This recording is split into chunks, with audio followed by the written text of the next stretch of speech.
Listo. Ayer en la clase pasada habíamos visto acerca de la existencia de Dios. Ya habíamos visto que Dios se revelaba a través de la creación y vimos algunos argumentos del razonamiento humano acerca de la existencia de Dios, ¿cierto? Y luego vimos la cognoscibilidad de Dios, ¿verdad? Decíamos que Dios no podemos conocerlo completamente porque es un ser infinito, pero nosotros somos seres finitos o nuestras mentes son finitas, por tanto, no lo podemos conocer a plenitud. Pero podemos conocerle y ese conocimiento es verdadero, ¿sí? Es decir, que a pesar de que nosotros no le podamos conocer a plenitud totalmente, nosotros lo podemos conocer lo suficiente y ese conocimiento que tenemos de Él es verdadero, ¿sí?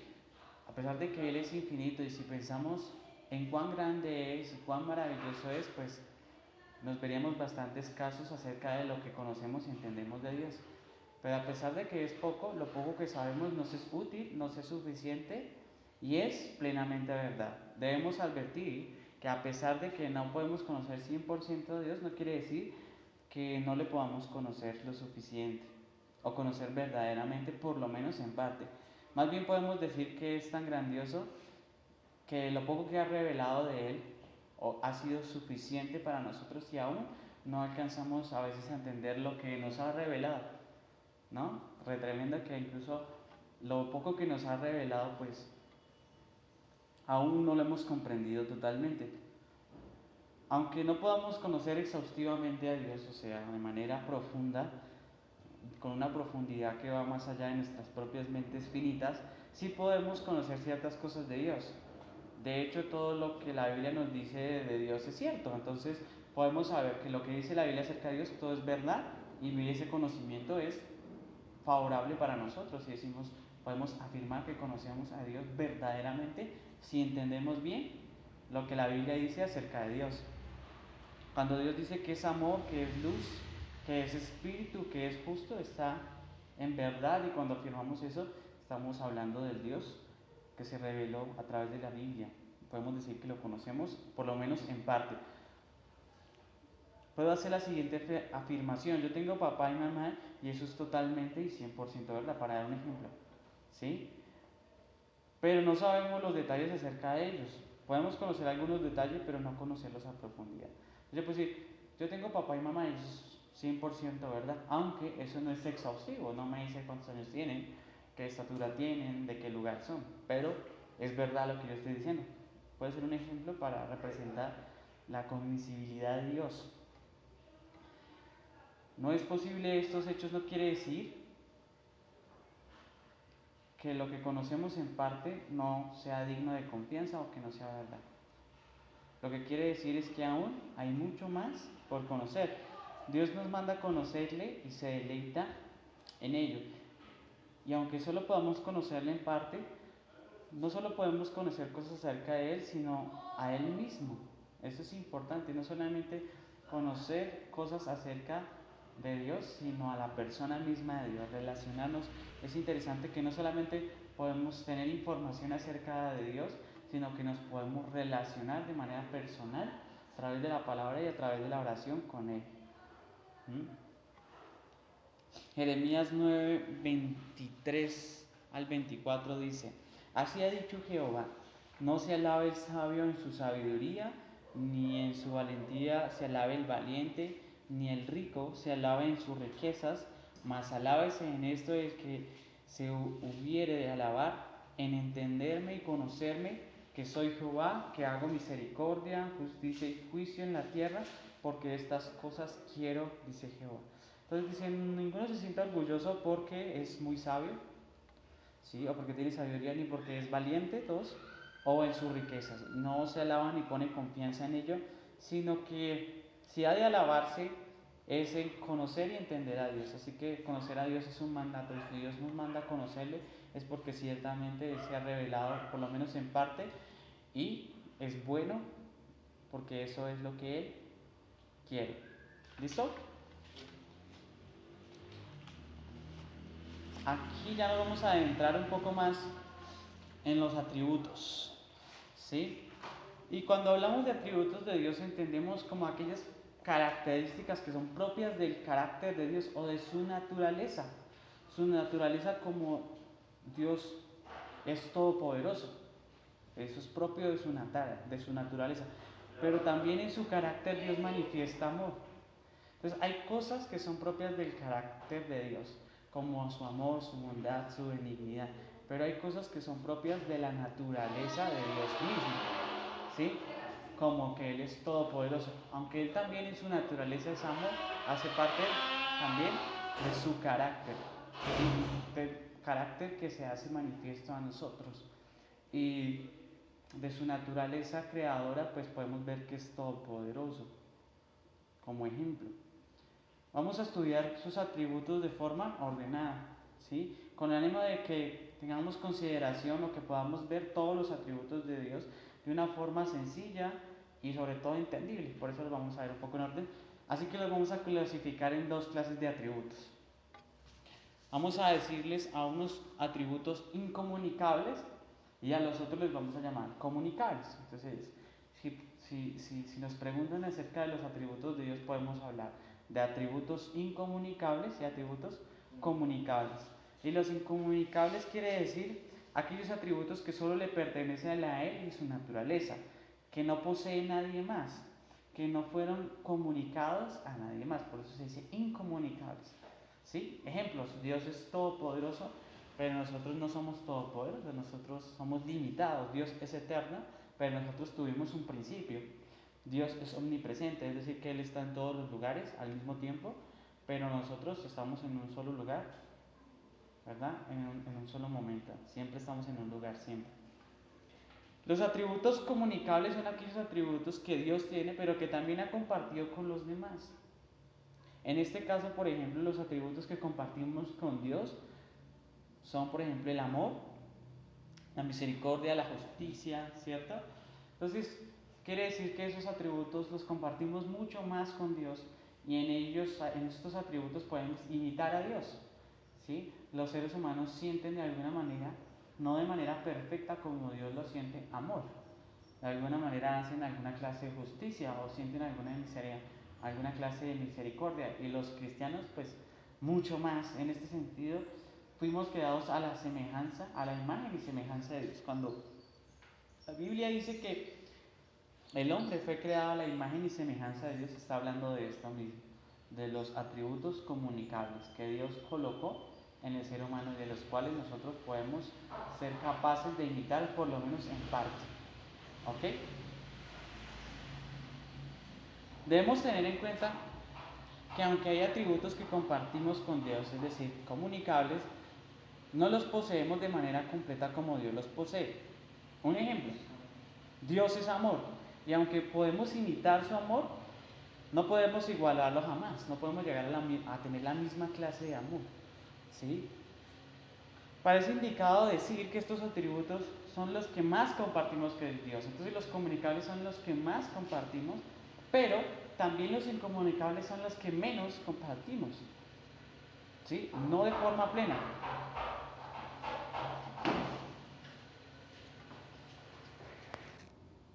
Entonces decíamos que los incomunicables, por lo menos en parte, nosotros no podemos imitarlos.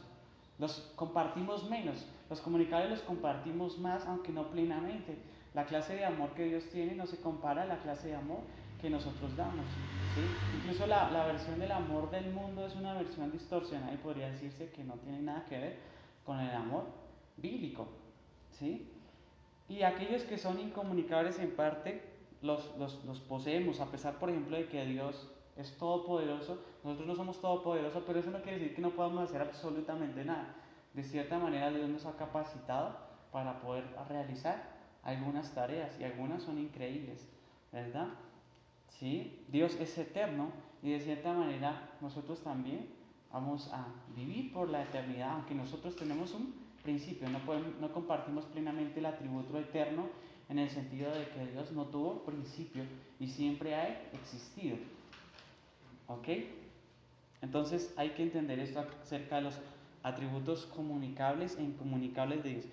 Ya hablando de esta clasificación, vamos a hablar de las descripciones de Dios en la Biblia. Hay diferentes descripciones de Dios en la Biblia, varias formas en las que la Biblia manifiesta el carácter de Dios. Esto se conoce como teofanías, ¿sí? Por lo menos en cuanto al carácter humano, ¿sí? Dios tomando forma de cosas humanas o de cosas o de ejemplos de la naturaleza o cosas de la cotidianidad, de la vida cotidiana, perdón. ¿Ok? ¿Una polilla? Sí, en la Biblia los nombres de los personajes tienen que ver con el carácter de una persona, ¿verdad? Los nombres que aparecen en la Biblia por lo general están relacionados con el carácter de la persona. De la misma manera hay diferentes nombres para Dios y cada uno de ellos habla de su carácter. También se toman figuras de la naturaleza para hablar de Dios tales como un león, ¿sí? Una águila, un cordero, todos conocemos, es una gallina, como cuando dice que quiso juntarlos como la gallina, ¿sí? El sol, el lucero de la mañana, la luz, una antorcha, un fuego, una fuente, la roca, ¿verdad? Un escondedero, una torre, una polilla, una sombra, ¿sí? Un escudo, un templo, y ahí pues podemos ver más ejemplos hay en la Biblia acerca de esa forma en que Dios se presenta o describe su carácter. Son formas en las que Dios describe su carácter. Si habla de que es un león, pues describe su poderío en el sentido de que es fuerte, ¿verdad? De que protege, que es principal, ¿sí? Cuando habla de que es un cordero, habla de que pues es manso, es noble, ¿sí? Entonces, estas cosas comunican y cuando las leemos en la Biblia está hablando de su carácter. Es la forma en que Dios ha querido revelarse también. Se le compara como también a Dios se le llama novio, se le llama también esposo, se le llama padre, se le llama juez y rey, guerrero, arquitecto y constructor. Él es el gran pastor, Él es el médico. Todavía más se habla en términos de acciones humanas tales como recordar, ver, oler, gustar, sentarse, levantarse, andar, limpiar lágrimas y más, ¿verdad? A Dios se le atribuyen emociones humanas. Este punto es bien interesante. Tales como gozo, aflicción, enojo, amor, odio, ira y más.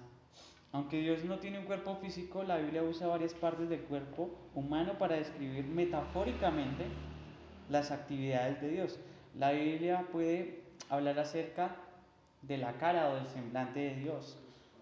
También habla de sus ojos, ¿no? Tus ojos vieron mi embrión, sus párpados, sus orejas, su nariz, su boca, sus labios, su lengua, su cuello, sus brazos, sus manos, sus dedos, su corazón, eso lo escuchamos mucho, ¿no? Su pie. Los llamamos también aspectos, también lo describimos a Dios con aspectos morales, ¿sí? Como que Él es bueno, como que Él es santo, el justo, el recto, ¿verdad? Así también se describe a Dios a través de aspectos morales. Entonces vemos que se descubre en formas de la naturaleza, se da a conocer también en cosas cotidianas, más como títulos, como personajes, ¿sí? Profesiones, descripción de acciones, también toma forma de humano, en forma, ¿sí? Y forma de aspectos morales. Entonces una teofanía, por ejemplo, en el Antiguo Testamento es cuando se le presenta a Moisés en forma de una zarza ardiendo. Eso no quiere decir que Dios es una zarza ardiendo. Yo estaba discutiendo con los testigos de Jehová porque ellos usaban un capítulo 2 de Hechos, cuando el Espíritu desciende y dice que había viento fuerte, ¿no? Y que descendió en forma de llama en fuego. Entonces ellos querían argumentar que el Espíritu Santo es un viento fuerte, ¿sí? Entonces le dije que ese argumento era muy pobre, porque si eso fuera así, entonces cuando se le presentó Dios Jehová, que tanto ellos defienden, en de zarza ardiendo, eso no quiere decir que Dios es una zarza ardiendo. Le dije, ¿cierto que no? Entonces, ahí sí, sí, no, no es posible, ¿verdad? Entonces, eso se llama teofanía. También existe algo que se llama cristofanía. ¿Y eso qué es? Que Cristo en el Antiguo Testamento se presentó, ¿sí? Tomó forma, por ejemplo, tomó forma de sacerdote en Melquisedec, ¿sí? Eso es una cristofanía. Es decir, que Cristo, también dice el ángel de Jehová en el Antiguo Testamento, ese es Cristo, ¿sí? Entonces, Él tomó cuerpo ya cuando encarnó, pero antes se presentaba en estas formas. A eso se le llama una cristofanía. Teofanía es lo que describimos antes. ¿Listo? Bien, podemos decir que todo lo que la Biblia dice de Dios usa lenguaje antropomórfico, es decir, antropos es hombre, morfos forma, ¿cierto? Entonces toma forma de Dios. Es decir, lenguaje que habla de Dios en términos humanos. Ahora, que Dios se describa a sí mismo en términos humanos no quiere decir que no le podamos conocer plenamente bien, porque Dios en su infinita sabiduría ha decidido darse a conocer de esa manera, y de esa manera se hace mucho más familiar y entendible para nosotros, pero también debemos guardarnos de cometer errores. Juan 4:24, que es un versículo súper importante, nos enseña que Dios es espíritu. Sí, dice, Dios es espíritu y es necesario que los que le adoren en espíritu y en verdad. Entonces Dios es espíritu, Dios no tiene un cuerpo como tal, ¿cierto?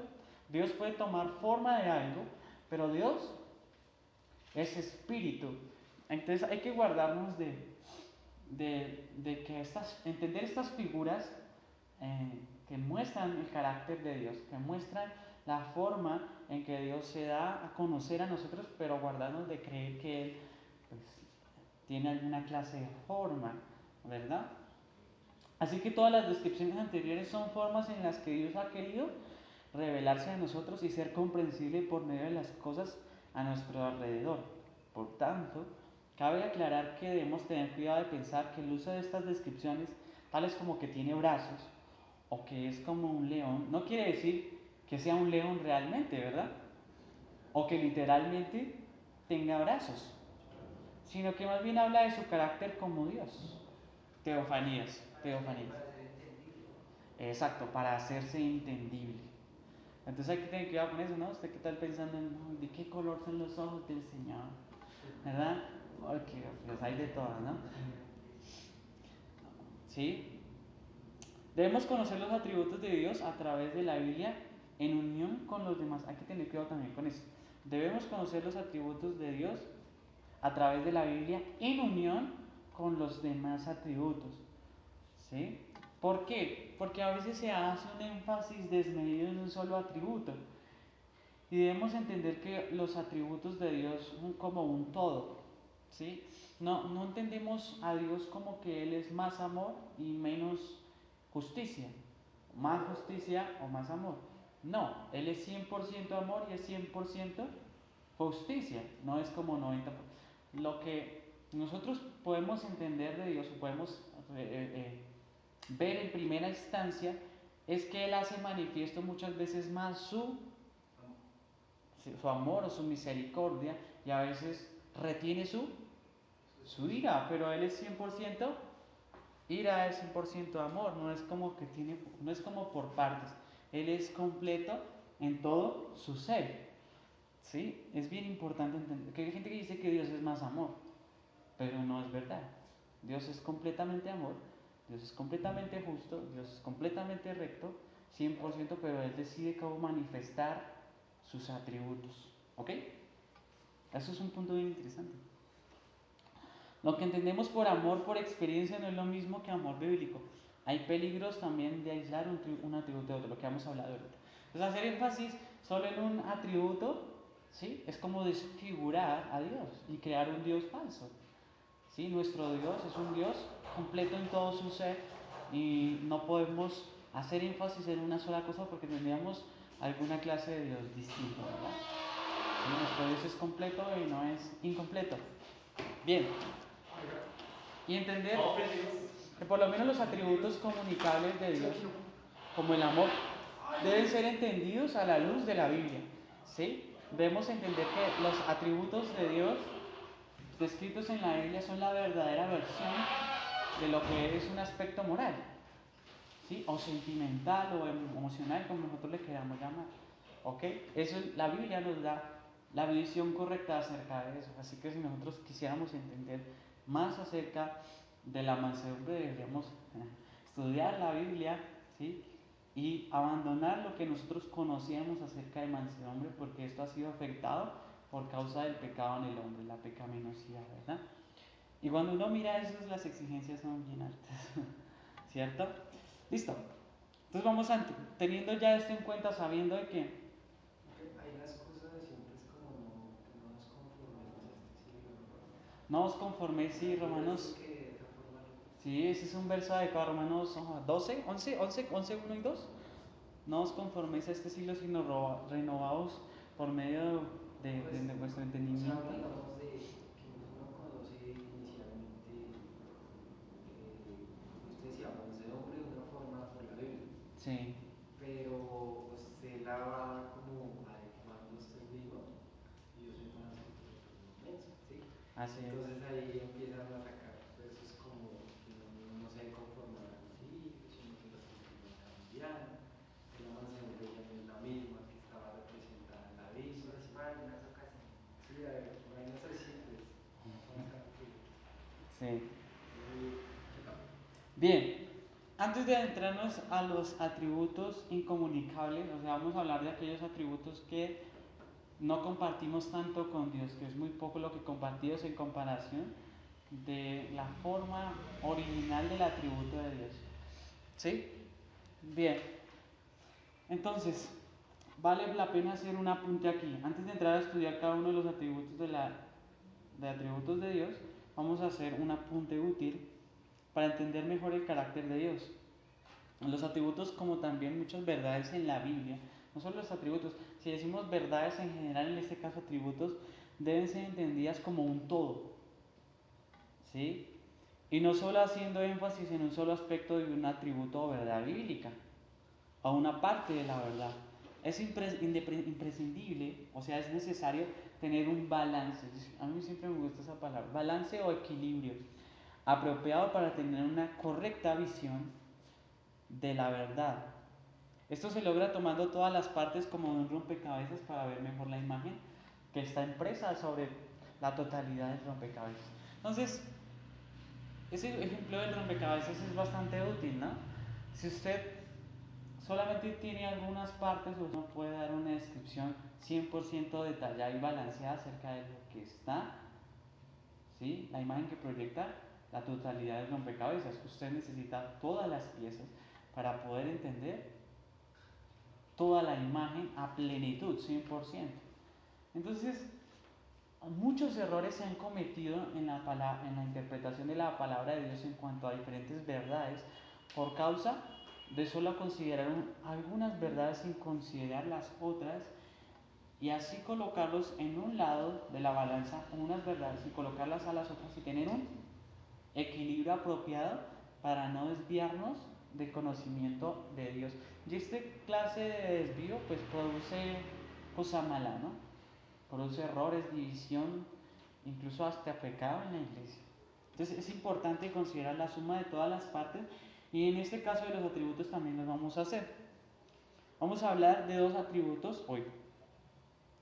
Vamos a hablar de que Dios es autosuficiente,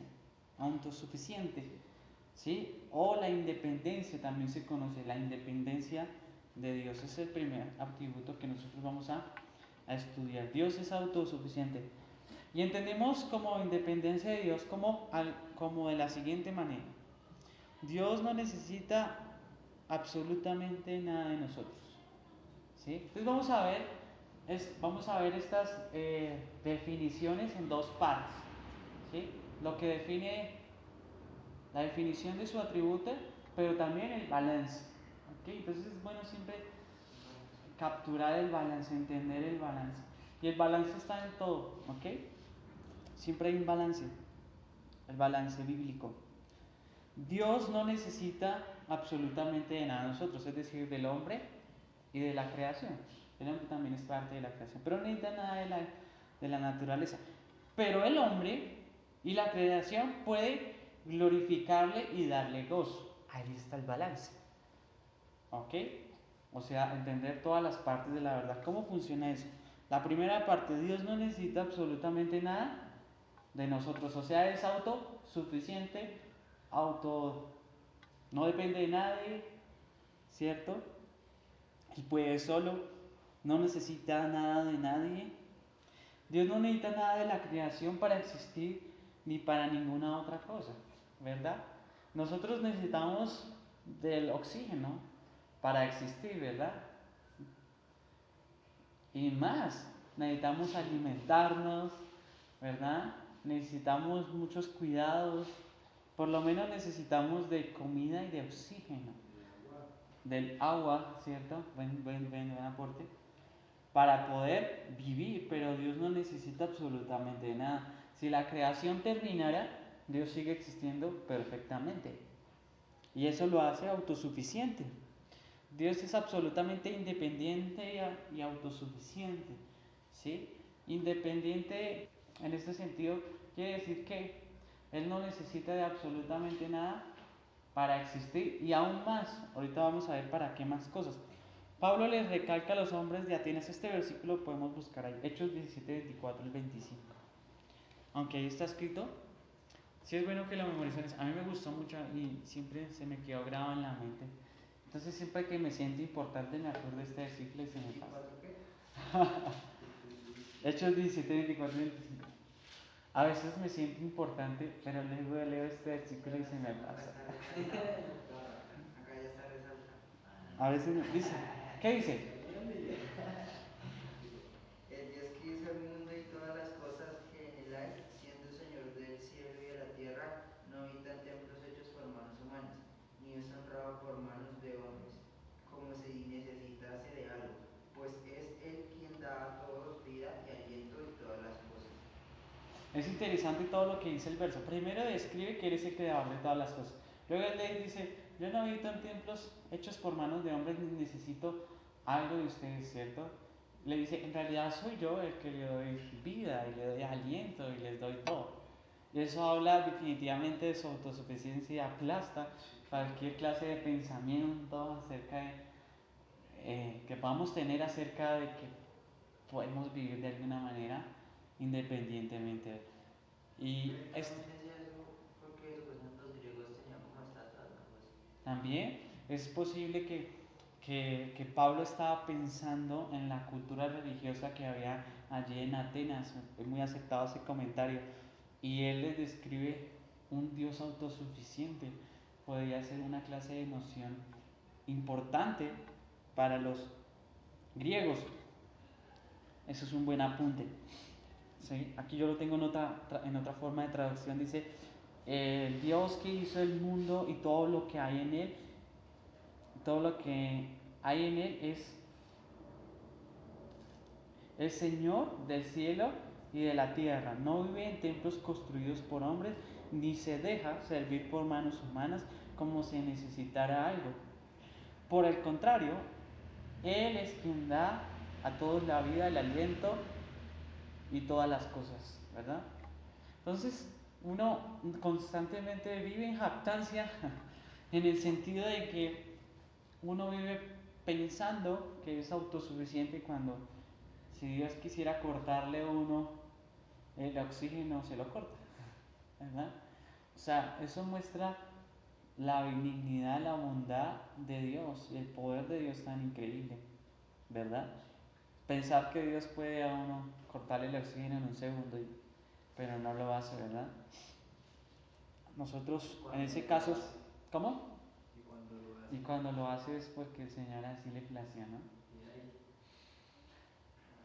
¿Sabe de qué habla eso? Siendo Dios totalmente independiente, nosotros somos totalmente dependientes. Incluso los incrédulos y los ateos, por ejemplo, son totalmente dependientes de Dios. ¿En qué sentido? En que Dios les da el oxígeno para respirar. Así eso podría ser un ejemplo y pueden haber muchos ejemplos.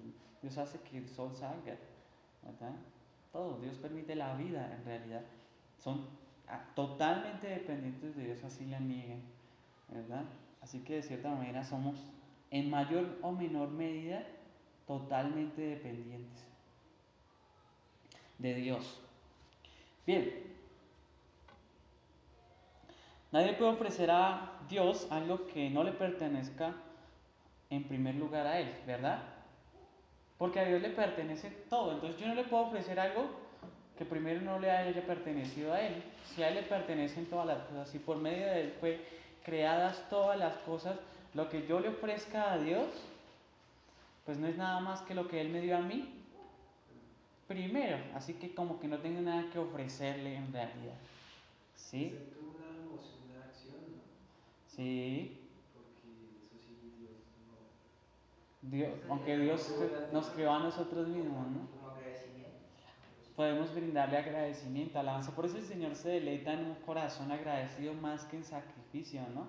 Más que en lo que nosotros podamos presentar como objetos o como ofrendas materiales, se deleita en lo que hay en el corazón. Claro que lo que muchas veces se presenta de manera visible o material es el reflejo de lo que hay en el corazón, ¿verdad?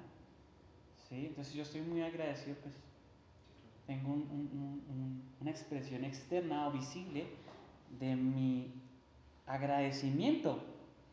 Pero Él no necesita nada de eso, ¿sí? No es como que Dios necesita algo de nosotros porque Él es el dueño de todo.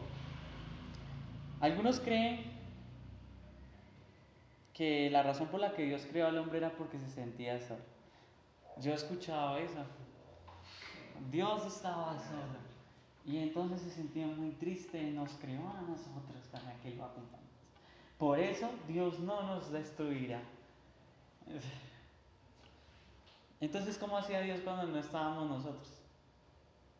Si Dios no tuvo principio, imagínese cuánto tiempo incalculable, en qué dimensión desconocida que no podemos entender, Dios permaneció completamente feliz, completamente eh, complacido en sí mismo, incluso en la misma Trinidad, ¿verdad? En Jesús y en el Espíritu Santo Él es perfectamente amado, perfectamente glorificado, así que no estaba solo. Y si nosotros dejamos de existir, pues Él sigue siendo Dios, y sigue siendo perfectamente glorioso, sigue teniendo perfecta comunión con las personas de la Trinidad, ¿verdad? Tiene plena comunión, entonces es totalmente independiente de nosotros, autosuficiente, ¿verdad?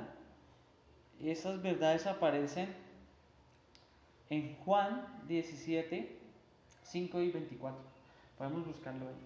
Juan 17, 5. Jesús habla de la gloria. 5 al 24 o 5 al 24. Pues 17, 5, ¿qué es?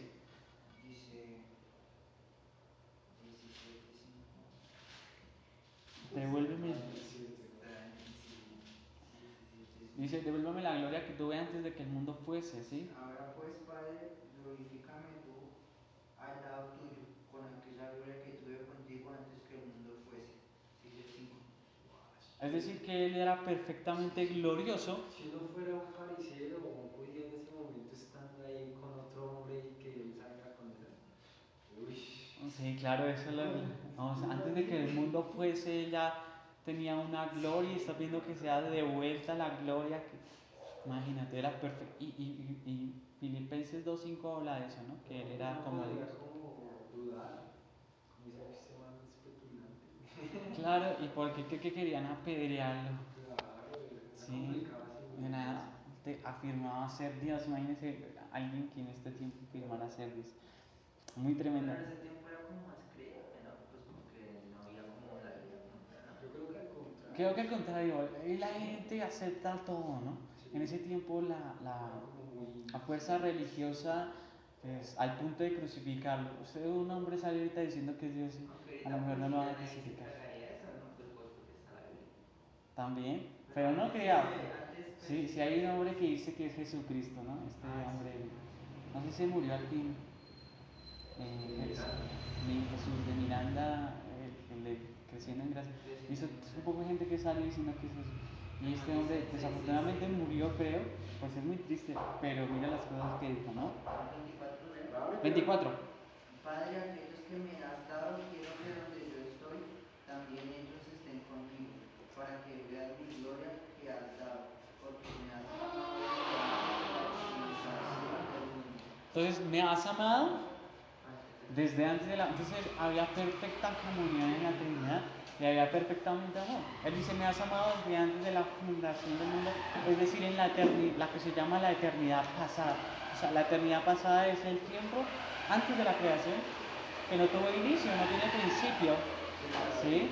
Eso es algo... Sí, claro, nuestras mentes como que se resetean, ¿cierto? Como que se quema el procesador. Usted puede tener... Entonces uno dice, ¿qué pasó antes? Lo que pasa es que la percepción del tiempo en nosotros, la percepción de nosotros en el tiempo, que tenemos del tiempo, perdón, siempre nos hace pensar en un principio. Para nosotros siempre todo tiene un principio. Y cuando escuchamos que Dios no tiene principio, pues se nos raya el disco, ¿verdad?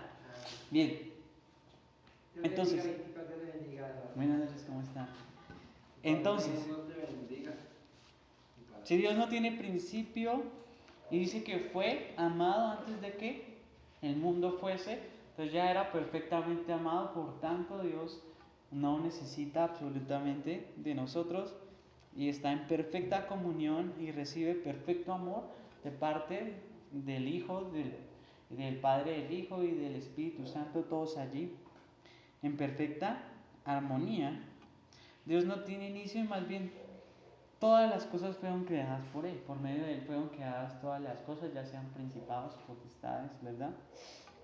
Para Él y por medio de Él fueron creadas todas las cosas, diseña la palabra de Dios. Antes de que nacieran los montes y que crearas la tierra y el mundo, desde los tiempos antiguos y hasta los tiempos posteros, tú eres Dios. Desde antes de la creación Él ya existía. Por tanto, en la eternidad pasada, si la creación no existía, pues Él era autosuficiente, independiente. Lo maravilloso de esto se hace visible cuando es diferente Él a nosotros. Entonces, una de las cosas que resaltan en esto, o más bien lo que más resalta, es que nosotros somos bastante diferentes a Él en estos términos, por lo menos de independencia, y en el resto también, pero pensemos un poco en las diferencias que hay, ¿no? O sea, si nos comparáramos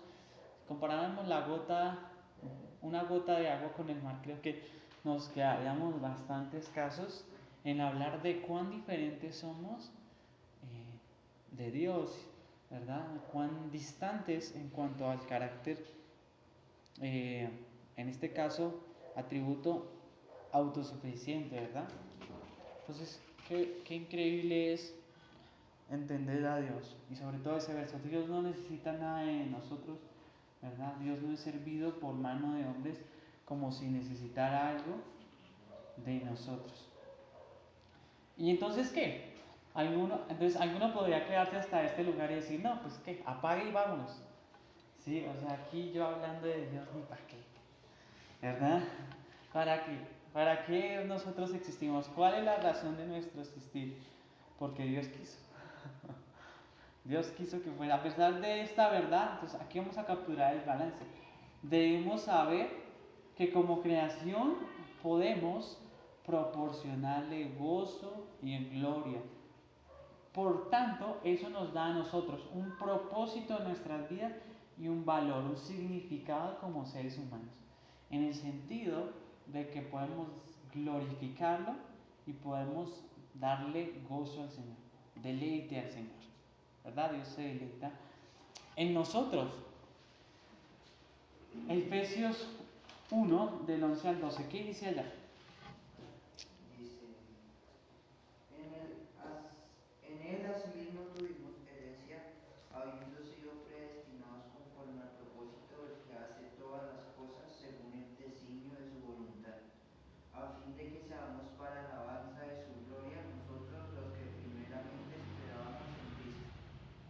Ok, para alabanza de su gloria. Entonces, ¿cuál es el propósito de nosotros? Para su gloria. Entonces, ¿podemos glorificarle? Sí. Aunque Dios es perfectamente glorificado desde la eternidad pasada, sí. Si nosotros no existiéramos, ¿sería todo plenamente glorioso? Sí. Pero ¿podemos proporcionarle gloria? Sí. Pero Eso eso pues, sobra, pues porque si ya lo tiene todo, ya no lo tiene todo. necesita más. No necesita ser más glorificado, de cierta manera no necesita. Como cuando usted en números le suma algo a infinito. No se puede, ni siquiera se puede intentar porque no hay compatibilidad. Exacto, esa es una buena precisión. Igual no necesita gloria, pero podemos igual proporcionarla. Pero yo creo que eso es como más para beneficio de uno mismo En que de él. realidad es una muy buena conclusión. Yo también hace tiempo estaba pensando en eso de la gloria de Dios. Y nosotros le damos gloria a Dios como si Dios necesitara gloria. ¿Sí? Pero Dios es perfectamente glorioso. Manifestar gloria a Dios es un beneficio. ¿Sí? Porque si yo veo un estilo de vida que glorifica a Dios, ¿quién se beneficia? Dios se hace glorioso entre los hombres, pero Dios ya es perfectamente glorioso, ¿verdad? Eso es un buen razonamiento. Muy chévere eso. Sofonías 3 del 17 al 18. También le podemos proporcionar gozo, aunque él ya es perfectamente. ¿Sabe dónde queda en China? Sofonía. Como en el Antiguo Testamento. Está en el Antiguo Testamento. Venga, Sofonías, no lo sé. Sofonías 3 del Ya 17 al explayarse. 18. Explaya, eso es. Eso es un pasaje muy bonito. Y habla de cómo Dios se deleita en nosotros. Yo creo que Natalia sí esa. Ja, Natalia ya hubiera llegado hace rato. Son los cultos más. Mi No lo hermana, dicen y ya está ahí. de esas sí no supiera rezar. Dicen que, oiga. Sofonías. A Mateo, Malaquías, Zacarías. Sofonías. Uy, muchos, no se pasó demasiado. Miqueas hasta uno. No, antes de Zacarías un poquitico. Ya, Sofonías. Sofonías, ¿qué dice? Sofonías. 3 del 17 al 18. Dice: Jehová está en medio de ti, poderoso es, él salvará. Se gozará sobre ti con alegría, callará de amor, se regocijará sobre ti con cánticos. Reuniré a los fastidiados por causa del largo tiempo, tuyos fueron para quienes el oprobio de allá era una carga. Se deleitará, dice, ¿no? Se gozará. Entonces, Dios es perfectamente. ¿Se deleita plenamente en la Trinidad? Sí. ¿Está completamente en gozo con la Trinidad? Sí. ¿Pero le podemos proporcionar gozo? Sí.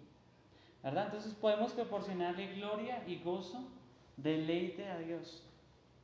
Bien, entonces ahí capturamos el balance. Dios no necesita nada de nosotros. Él es totalmente independiente, autosuficiente. Entonces, Él es autosuficiente en el sentido de que existe por sí mismo y no necesita de absolutamente nada. Y también es independiente en el sentido de que no necesita ningún sentimiento, ninguna expresión. Es más, nunca, jamás nuestras expresiones de amor, imagínate esto, nuestras expresiones de gloria y todo lo que nosotros podamos darle será mejor a lo que le da el Hijo al Padre o el Espíritu Santo al Padre o viceversa. Imagínate. Entonces alguien podría pensar como, no, Dios debe estar tan agradecido porque yo lo amo, ¿verdad? Pero no, en realidad Dios tiene una clase de amor más pleno, pero igual en la clase de amor que Dios le ofrecemos, si es sincero, Dios se deleita en ello. Bien, la inmutabilidad de Dios, y con este cerramos. Dios nunca cambia, eso significa así, inmutable, no cambia. Entendemos por inmutabilidad como que Dios nunca cambia, siempre es la misma persona, siempre es el mismo en su persona, siempre perfecto y cumple siempre sus propósitos. ¿Sí? En cambio nosotros cambiamos de cierta manera, ¿verdad? No somos perfectos Siempre cambiamos. y no siempre cumplimos nuestros propósitos, ¿verdad? pero Dios lo que se cumple, lo que se propone, lo cumple. Pero Dios se expresa también, aquí el balance, pero Dios se expresa a través de lo que entendemos como emociones o sentimientos. Dios se expresa a través de lo que nosotros entendemos como emociones o sentimientos. Interviene y responde a cada situación con lo que entendemos como emociones y sentimientos. También hace eso. ¿Sí? ¿Por qué? Ahorita más adelante lo vamos a ver. Entonces vamos a ver aquí en la palabra de Dios acerca de la inmutabilidad de Dios. La Biblia hace un contraste de su permanencia en su persona. Salmos 102 del 25 al 27. Busquémosla ahí. Hebreos 13:8 dice que Jesucristo es el mismo hoy, ayer, hoy y por los siglos. Eso habla de su carácter. Jesucristo siendo Dios, eso habla incluso de la divinidad de Dios. Solamente Dios puede ser el mismo en su carácter. Solamente Dios es inmutable. ¿Qué dice Salmos 102, 25 al 27? Desde el principio tú fundaste la tierra y los cielos son obra de tus manos. Ellos perecerán, mas tú permanecerás, y todos ellos con una vestidura se envejecerán. Como un vestido los mudarás y serán mudados. Pero tú eres el mismo y tus años no se acabarán. Aquí hay una comparación, ¿no?, de la creación y de Dios. ¿Sí? Cómo la creación cambia y cómo Dios permanece, nunca cambia. Entonces, esta es una comparación con la creación acerca de su persona. Su persona. Dios no cambia tampoco en su carácter. Malaquías 3:6. ¿Qué dice Malaquías 3:6? Y los propósitos de Dios nunca cambian. Malaquías 3:6. Antes de Mateo, sí. Antes de Mateo, no, antes de Mateo. El Antiguo Testamento describe mucho acerca de los atributos de Dios. Malaquías. Malaquías.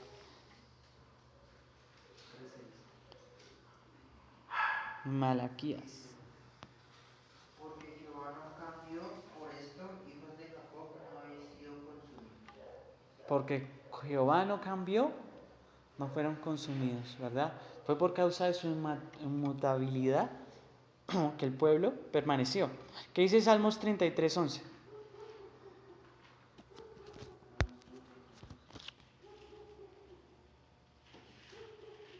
Cuando hablamos de que los propósitos de Dios nunca cambian, lo que se propone Dios lo cumple.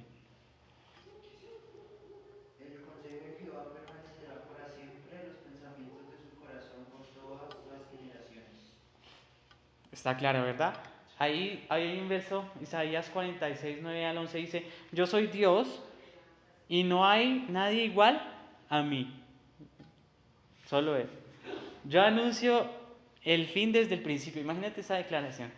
Yo anuncio el fin desde el principio. Eso habla del poder de Dios tan increíble, ¿no? El conocimiento, de su omnisciencia, ¿cierto? De su capacidad de conocer eventos futuros. Más adelante vamos a hablar de eso. Eso también es increíble. Yo anuncio el fin desde el principio, desde los tiempos antiguos, lo que está por venir. Yo digo, mi propósito se cumplirá y haré todo lo que deseo. ¿Sí? Lo que he dicho, haré que se cumpla, dice. Lo que he planeado, lo realizaré. Listo. ¿Quién puede discutir contra eso? Lo que Dios dijo que iba a hacer, lo va a hacer. Como Dios quiere que se hace, así se hace. En la forma en que Dios quiso que se hiciera, así se hizo. O sea, no hay nada que Dios haya querido hacer y no haya podido hacer. ¿Sí? Todo lo que Él quiso, lo hizo, y todo lo que Él tiene planeado se cumplirá. Aunque también hay cambio de decisiones a veces. Vamos a ver eso. Sí. Vamos a ver. Santiago les recuerda a sus lectores que toda buena dádiva viene en última instancia de Dios, que no cambia como los astros ni se mueve como las sombras. Su argumento es que puesto que las buenas dádivas siempre vienen de parte de Dios, podemos tener confianza que en el futuro solamente recibiremos pues buenas dádivas, porque su carácter nunca cambia en el más mínimo grado. se pensaba que los astros se movían, ¿no? Las estrellas que tenían movimiento, pero Dios permanece fijo. Por eso usa ese ejemplo Santiago. Dios cambia de decisión en algo, lo que decía ahorita Eduardo, cambia de decisión. Hay pasajes que de alguna manera dan a entender que Dios cambió, o que cambió en realidad de decisión. Entonces ahí está Hay que tuviera la decisión. el balance. Ahí vamos a ver. Algunos, perdón, para tener un balance apropiado debemos considerar pasajes donde, por ejemplo, la intervención de Moisés fue útil para salvar al pueblo a manos de Dios, ¿cierto? Moisés dijo, no los consumas porque los sacaste para destruirlos. Les dice Moisés, ¿cierto? Siempre van a ser como cambios para un bien. Ahí está el punto. Ya vamos para allá. Estos muchachos están picudos. Dice, fueron dados más años a Ezequías, ¿cierto? El Señor le dijo que iba a morir, pero cambió su veredicto. Perdonó a Nínive, dijo que la iba a destruir en 40 días, pero ellos se arrepintieron, ¿verdad? Dios también se lamentó de haber quedado el hombre en Génesis 6:6. Génesis 6:6 dice que se arrepintió, pero en el original es más como lamentarse. O sea, se arrepintió se utilizó la palabra arrepentido en el sentido del lamento que usted tiene, de que se dolió, sí, eso también es una buena descripción. Pero no en el sentido de que Dios se haya equivocado en haber creado al hombre. También lamentó poner a Saúl como rey, ¿cierto? Él también se lamentó de haber puesto. Entonces, ¿cómo se deben entender estos pasajes a la luz de la inmutabilidad de Dios? Si usted observa, en los primeros 3 pasajes hay un patrón interesante. Y es que, aunque no está mencionado de manera explícita, sí de manera implícita, o sea, de manera indirecta, algo, si Él le envía a decirles van a morir en 40 días, de manera indirecta está diciendo deben hacer algo para no ser destruidos, porque si Él los quisiera destruir, pues ni les avisa, ¿verdad? Los destruye, ¿sí? Como a Va Sodoma. por un resbaladero abajo, agárrense. O Entonces, caerán. que Dios haya manifestado su plan no quiere decir que Dios no es inmutable, sino más bien que Dios lo usó, ¿sí?, como una advertencia acerca del propósito que Él tenía, pero el deseo de Dios es que todos los hombres vengan al arrepentimiento, ¿verdad? Entonces, en este caso, Dios advierte y de forma indirecta está llamando al arrepentimiento. Finalmente, el deseo de Dios era seguir el plan con Egipto, el deseo de Dios era que Ezequiel trabajara más tiempo, el deseo de Dios era que Nínive se arrepintiera. Y finalmente su propósito se llevó a cabo como lo leímos en Isaías 46, 9 al 11. Ese verso es impresionante, ¿no? Bien, entonces debemos entenderlos como... Y los otros, aquí es el punto donde nosotros decimos que Dios se expresa a través de lo que nosotros entendemos como emociones y sentimientos, ¿sí? Entonces, en Génesis 6:6, cuando Él dice que se arrepintió de haber creado al hombre, Dios está expresando su carácter, ¿cierto? Dios está haciendo visible a nosotros su carácter. Lo mismo en el pasaje de Saúl. Dios hace visible a nosotros una expresión emocional acerca de lo que estaba sucediendo en ese momento. En ese orden de ideas, Dios es inclusive muy increíble, ¿no? Cómo Dios se expresa a pesar de que Dios conocía todas las cosas, ¿sí? Y todos sus propósitos se llevaron a cabo tal como Él quería que se hicieran. Pero Dios quiso expresarse a los hombres en ese momento, a pesar de que Él ya se lo había propuesto o ya lo conocía de antemano, ¿verdad? Eso hace que el carácter de Dios sea maravilloso. Algunos teólogos, incluso confesiones muy conocidas dentro de los círculos de denominaciones, por así llamarlas, de sana enseñanza, tienen en sus confesiones como la confesión de Westminster, no lo sé pronunciar bien, pero en esa confesión, que la utilizan presbiterianos, reformados, bautistas, que son iglesias de sana enseñanza, por lo general, ¿cierto? Enseña que Dios no tiene sentimientos, ¿sí? Y a esa le llaman la impasibilidad de Dios. Pero nosotros pues no, o por lo menos yo no creo en ello. ¿Por qué? ¿En qué verso se basan ellos para enseñar ello? En el verso Hechos 14:15, donde resulta que vinieron unos hombres y se lanzaron a los pies de Bernabé y de Pablo, ¿sí? Para darles adoración. Entonces ellos les dicen, protestando, no son dioses, sino que son hombres de pasiones semejantes a ustedes. No somos adoradores, somos hombres con pasiones semejantes.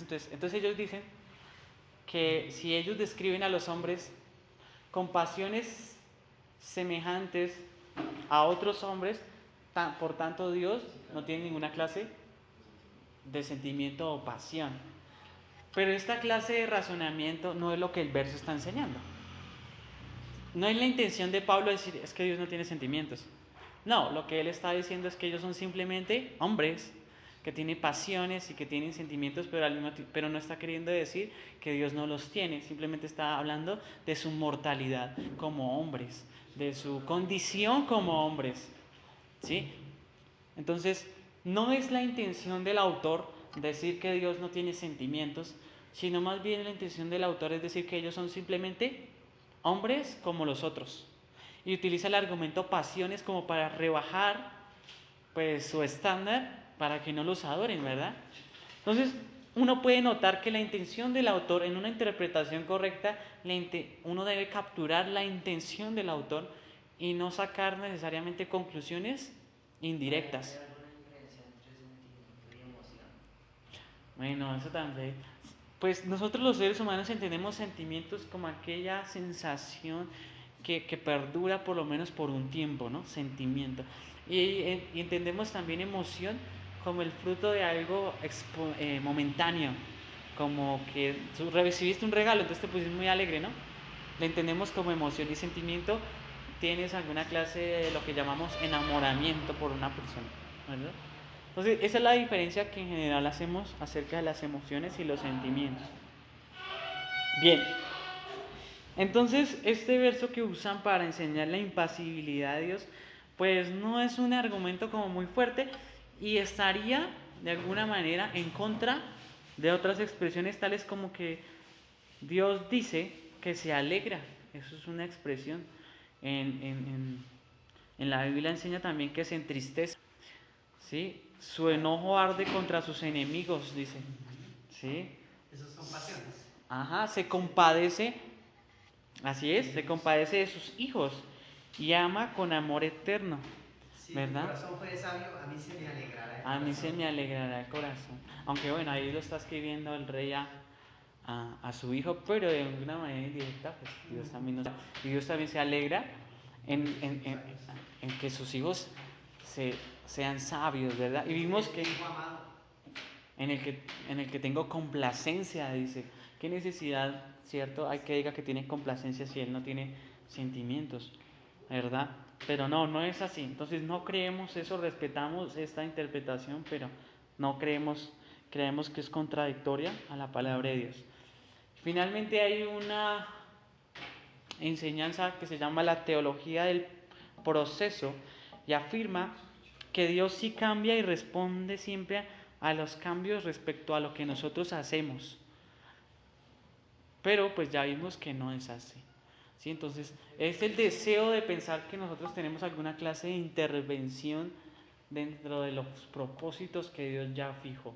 Ahí como que rebajan a Dios como al creador de cine, ¿cierto? Sí, es como que es Dios ajustándose a mis deseos y no es yo ajustándome a los deseos de Él. Y con eso ya finalizamos la clase de hoy. La próxima clase seguiremos viendo más atributos. Hoy vimos 2 y continuamos porque son bastantes atributos. ¿Listo?